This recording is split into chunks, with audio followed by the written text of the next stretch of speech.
No mundo todo, segundo estudos da Organização Mundial da Saúde, cerca de 2 bilhões e 200 milhões de pessoas têm deficiência visual.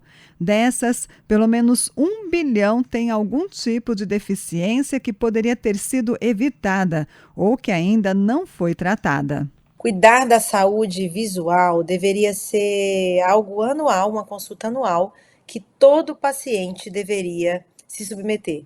Porque através da consulta oftalmológica a gente descobre diversas doenças que estão no nosso organismo que se manifestam através da visão. Um paciente diabético, por exemplo, onde ele perde ao longo do tempo de doença, ele pode perder a visão por conta do acometimento ocular. Então, numa consulta oftalmológica comum que o paciente realize, é possível sim diagnosticar precocemente essas alterações. No Brasil, as principais doenças oculares são acompanhadas pelo Sistema Único de Saúde, SUS. A oftalmologista Tereza Canadani explica mais sobre cada uma e as faixas etárias mais acometidas, começando pelas crianças. Determinadas doenças que acometem essa faixa etária, como por exemplo, uma muito importante que é o retinoblastoma, que é um tumor raro, de baixa incidência, mas que quando diagnosticado nessa fase inicial de vida da criança, ele pode sim ser tratado e com o melhor prognóstico, assim como doenças de distúrbios de refração, que são aqueles, o famoso grau do óculos, como a miopia, a hipermetropia, o astigmatismo. Esses distúrbios de refração, eles se manifestam em todas as faixas etárias.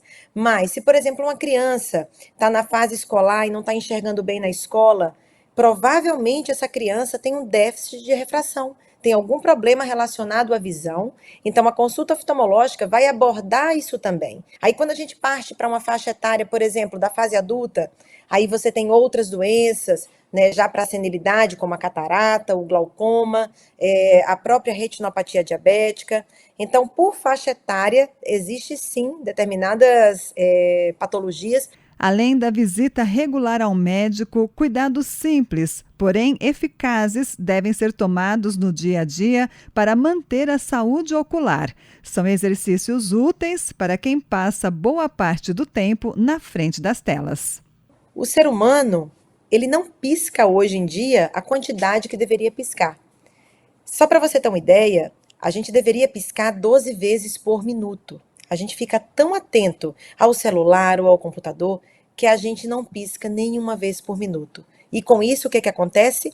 O nosso filme lacrimal, a nossa quantidade de lágrima, ela não lubrifica adequadamente como deveria acontecer, porque a gente não pisca para poder essa lágrima fazer o seu trabalho. Então, com isso, os olhos ficam ressecados, a gente tem o que a gente chama de fadiga ocular, dores de cabeça acontecem por isso, e pode também haver o aumento da própria miopia que o paciente já apresente. Então, ter esse cuidado, lubrificar mais os olhos, dar umas pausas a cada 20 minutos de tela, olhar para o horizonte, não olhar para aquele ambiente, dar um descansinho, olhar para longe uns 5 minutos e depois voltar ali para aquele trabalho. Então, fazer essas pausas e usar um lubrificante ocular seria o indicado.